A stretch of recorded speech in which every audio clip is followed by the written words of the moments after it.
Yo, what's good YouTube? It's your boy JR, and y'all boys know I'm back with another banger. And in this video, we have a lot of NBA 2K22 news to discuss.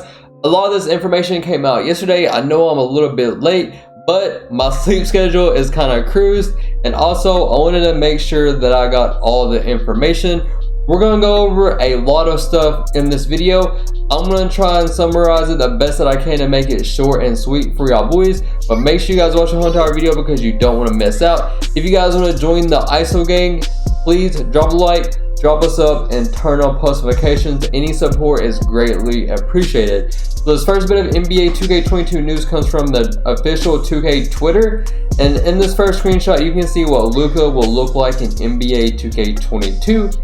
In this second screenshot, you guys can see what Dirk Nowitzki will look like in NBA 2K22. And then this third screenshot is what you guys will see Candace Parker will look like in NBA 2K22 as well. The graphics usually always look better from each year, but yeah man, let me know what you guys think.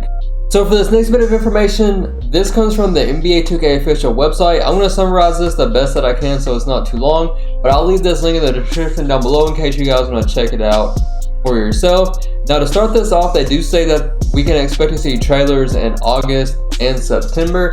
But to start off this blog, the very first thing they talk about is offense. Breaking down the defenders off the dribble with new signature moves and combos, precision jump shooting, dunking in traffic, and pulling off alley-oops have all become more skill-based. Basketball IQ and stick skills play an even bigger role in separating top offensive players. I feel like they say this every single year, but I guess we shall see. And then they also talk about defense. A completely revamped shot contest and blocking system highlight an arsenal of new defensive tools at your disposal. Playing suffocating defense on the perimeter and in the paint has never felt more rewarding, giving elite defenders the ability to truly change the outcome of the game. And once again, I feel like they say that every single year. NBA 2K21 Next Gen had the worst defense out of any 2K, and current gen defense was okay, but it was almost unguardable on offense because of the speed boost glitch. So yeah man. Next, they talk about seasons. Across fan favorite experiences, seasons allow players to extend and enhance their hoop ambitions long after the game's launch. Free for all 2K22 gamers and my team, my career, and the W modes it brings more content, more rewards, and more ways to play. And this year's seasons will introduce all new way to level up your player and earning exciting my player prizes. This sounds almost like a battle pass type of thing. And that could be good, especially if they do bring new content throughout the year that's actually good. And then they also talk about my team, which I don't play my team at all, so I'm going to go ahead and skip that. But if you play my team, like I said, you guys can check this link out in the description down below if you would like to read it for yourself.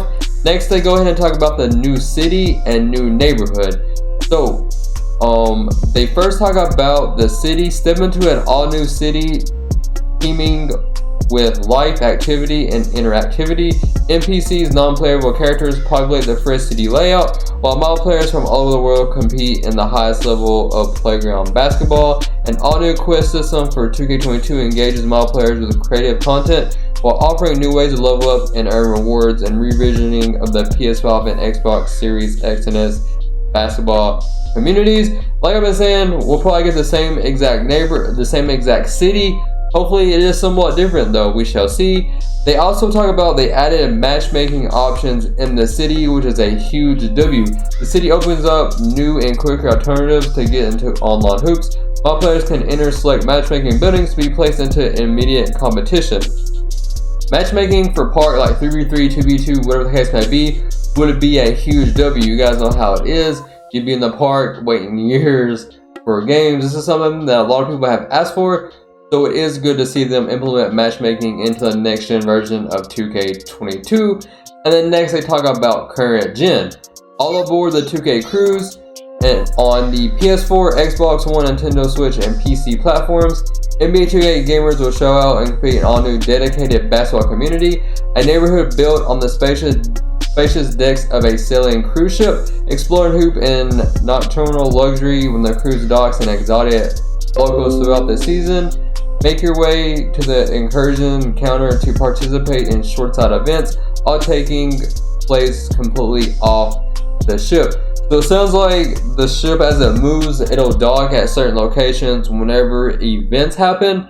That's the way that I see it. Like maybe every weekend they'll have an event in which the cruise ship docks, and then you're able to play in a new area where the event is located as well. And I was even hearing that one of the locations is Egypt, which would be kind of dope. Based on reading this, it sounds like current gen is going to be better than next gen just based on that. But like I said, we still haven't seen the city, and there's still a lot more information that we need to go ahead and hear.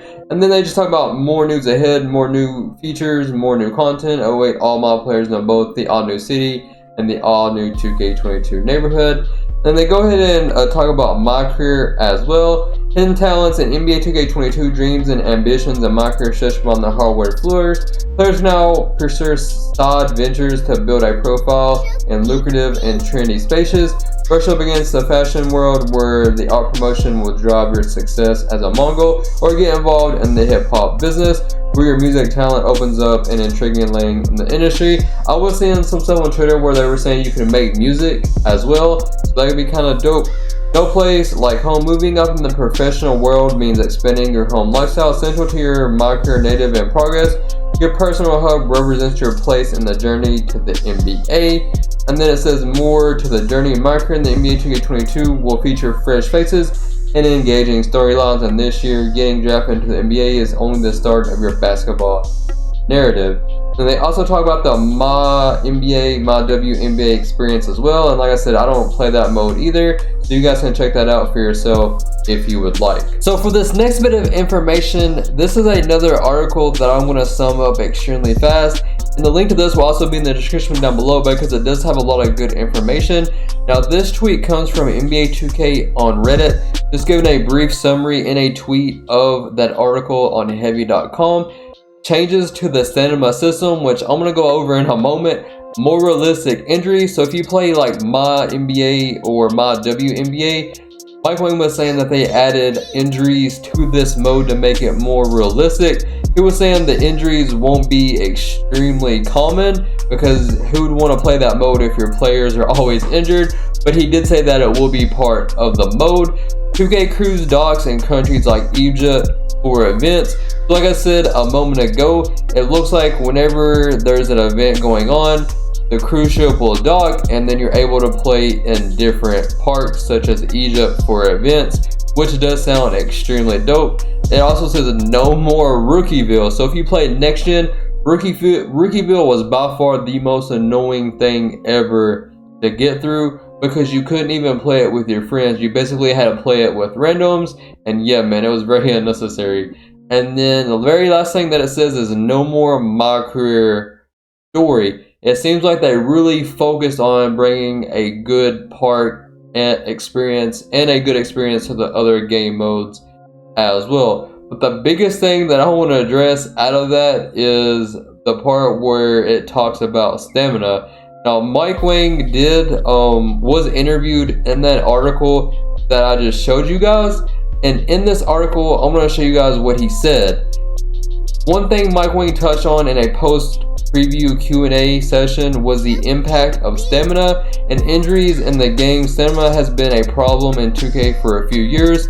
There isn't enough of a tax or decline in skill for abusing turbo or over dribbling, which in my opinion is BS. On next gen, you lose stamina extremely fast. If you don't buy the 3 Gatorade, you lose stamina extremely fast. Like there's no reason, if I'm in a park game, there's no reason my players should get tired. I mean, that's just, I don't know, bro. And then per ring, the team has addressed stamina with a system that now taxes player stamina more based on high effort dribble moves, contact dunks, etc. It sounds similar to what has been in the game. However, the tax has been far too light and this is ineffective. It sounds to me like they want to force people to buy Gatorade even more. If I'm playing a park game as an NBA player, I can guarantee you that I'm not going to get tired if I dribble the basketball. You guys can see these clips in this video. I'll be dribbling a lot and that's how I have fun. I like to go for combos. You guys already know the vibes. And Mike Wang, he hates us ISO players. Like every single year, The dribbling gets worse, the stamina gets worse. It's ridiculous, man. He should be focusing on actually making the dribbling good, not trying to reduce stamina to where we take 3 dribbles and then our player has an asthma attack. That's crazy, man. Also, the homie Swan has something to say about this article about the stamina. He adds my wing and says, "Hey buddy, you know stamina isn't a thing. RL in a game of 21 right, people don't get asthma after a few drill moves, especially elite athletes. If you make the game like this, NBA 2K22 will be trash. Best 2Ks had no stamina restriction. Keep that for 5v5. It's not real." And I agree with this 100%. So yeah, man, that's basically all the official news from 2K regarding the game. There's still some more tweets and stuff from Ronnie 2K that I would like to add, but this video is already long enough, so I'll be doing a part 2 ASAP. Thank y'all boys so much for all the support, man. Drop a like, drop a sub. I'm out. Peace.